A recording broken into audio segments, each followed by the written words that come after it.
Hello दोस्तों, कैसे हो आप लोग। आई होप आप सभी अच्छे और मजे में होंगे। मेरा नाम भारती और आज हम लोग क्या पढ़ेंगे। आज हम लोग क्लास 9 फिजिक्स का चैप्टर 3 जिसका नाम है ग्रेविटेशन, उसमें एक टॉपिक आता है सेंट्रीपिटल फोर्स। अब क्या होता है सेंट्रीपिटल फोर्स, उसके बारे में समझेंगे। देखिए, सेंट्रीपिटल फोर्स एक ऐसा फोर्स है जो कि सेंटर की तरफ लगती है। अब जैसे देखिए कि हमारा एक एग्जाम्पल के थ्रू समझते हैं। हमारा अर्थ है ये, ठीक है, और यहाँ पर ये मून है।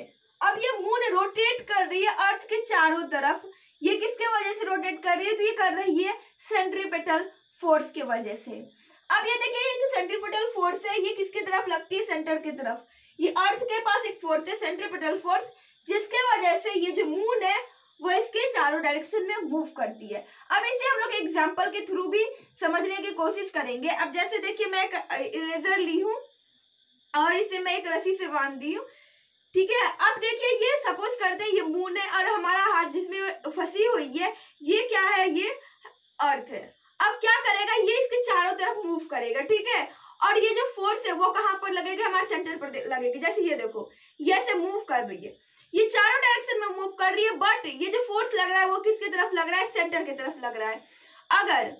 अगर मैं इसको सपोज कीजिए कि ये मूव कर रही है यहाँ पर आकर के और निकल गई, तो ऐसा नहीं है कि ये गोल गोल घूमते घूमते जाकर गिरेगी। ये कैसा, एक सीधा डायरेक्शन में मूव करेगी। किस डायरेक्शन में मूव करेगी ये।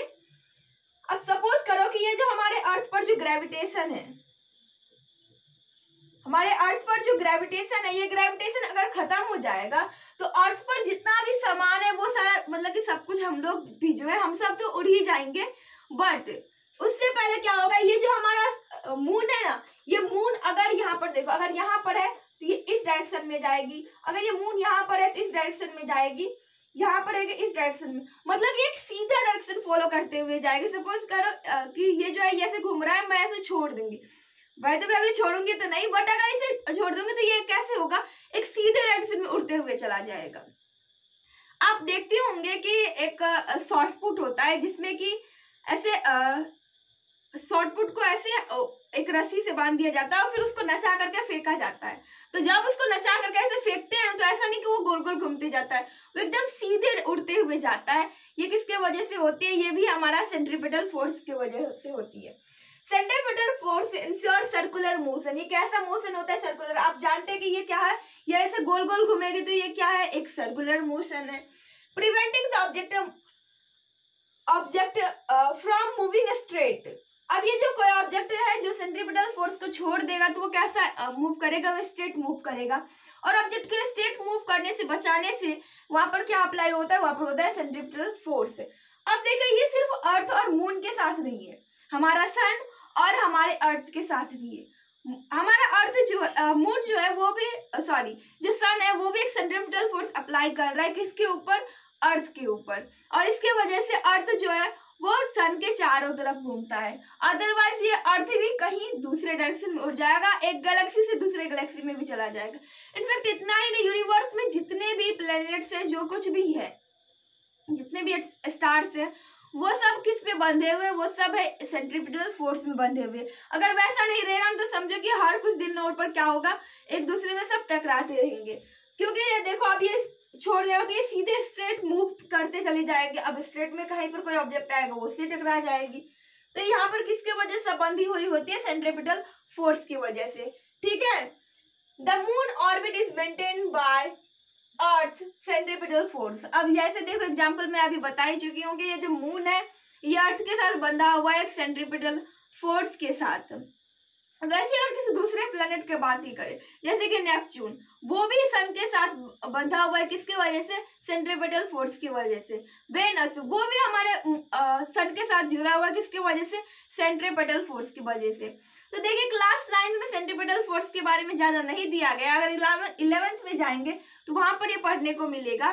सेंट्रीपिटल फोर्स जो है एक बहुत ही छोटा टॉपिक है और सिंपल से इसका मीनिंग होता है कि जो फोर्स है ना वो सेंटर की तरफ अप्लाई होता है, जिसके वजह से ये जो कोई भी जो ऑब्जेक्ट होती है वो उसको स्ट्रेट में मूव करने से, अगर इसको छोड़ देंगे तो ये तो मोशन में रहेगी। ये क्या हमेशा, सपोज करो कि ये हमेशा मोशन में रहेगी, तो ये मोशन में रहेगी तो हमेशा ये मूव करेगी ना, और ये मूव करेगी। यहाँ पर कोई किसी भी तरीके से कोई दूसरा फोर्स नहीं रहेगा, तो ये स्ट्रेट मूव करेगी। बट इसको स्ट्रेट मूव करने से बचाने से यहाँ पर क्या अप्लाई होता है, सेंट्रीपिटल फोर्स अप्लाई होता है। अब ये होता कैसे है, तो अब जैसे देखो ये दो ऑब्जेक्ट के साथ होता है, बट वहां पर उसके ग्रेविटेशन के ऊपर डिपेंड करता है। अगर हमारे अर्थ का ग्रेविटेशन कम रहता और मूव का ग्रेविटेशनल फोर्स ज्यादा रहता, तब हमारा ये जो अर्थ है तब वो मून के चारों तरफ एज ए सेंट्रीपिटल फोर्स वहां पर वो मून के चारों तरफ घूमता।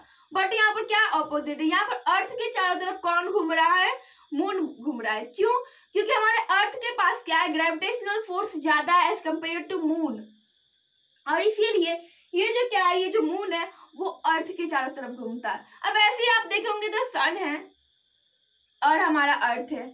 अब आप बोलेंगे सन के पास भी ग्रेविटेशनल फोर्स है, हाँ उसके पास भी ग्रेविटेशनल फोर्स है, उसी के वजह से हमारा जो अर्थ है वो सन के चारों तरफ घूम रहा है।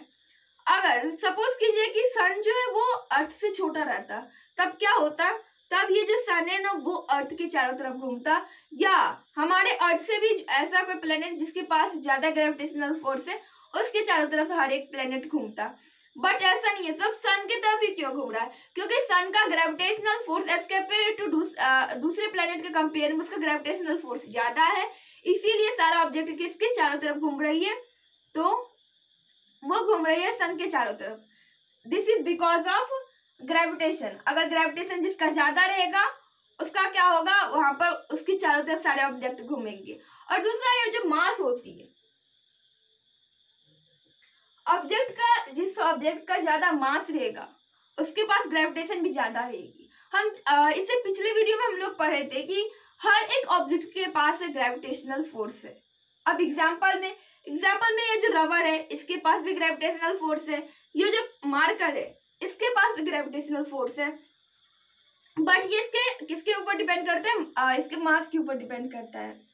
अब इसका मास कम है तो अगर हम इसको छोड़ेंगे तो जरूरी नहीं कि ये इसी पर आकर के गिरेगा। क्यों नहीं गिर रहा है, क्योंकि इसका जो ग्रेविटेशनल फोर्स है इससे भी ज्यादा ग्रेविटेशनल फोर्स हमारे अर्थ के है, इसलिए सारे ऑब्जेक्ट अर्थ के ऊपर जाकर गिरती है। अगर अर्थ का ग्रेविटेशनल फोर्स इस मार्कर और इस इरेजर से ज्यादा नहीं रहता तो ऑब्जेक्ट किस पर गिरती, इस मार्कर पर गिरती, या अगर इसका ज्यादा रहता तो इस इरेजर का ज्यादा रहता तो इरेजर पर गिरती, मार्कर का ज्यादा रहता तो मार्कर पर गिरती। तो वैसे हमारा जो ये जो सन है उसके ग्रेविटेशनल फोर्स सबसे ज्यादा है, इसलिए वो उसके चारों तरफ घूमती है, और वो घूमती है किसकी वजह से, सेंट्रीपिटल फोर्स के वजह से। आई होप कि जो सेंट्रीपिटल फोर्स है आप लोगों को अच्छे से समझ में आ गया होगा। अब हम लोग नेक्स्ट वीडियो में यूनिवर्सल लॉ ऑफ मोशन के बारे में पढ़ेंगे। आई होप कि वीडियो आप लोगों के लिए यूजफुल रहा होगा। अगर ये वीडियो आप लोगों को पसंद आया तो प्लीज वीडियो कर दीजिएगा एक लाइक और हमारे चैनल को कर दीजिएगा सब्सक्राइब। Thanks for watching.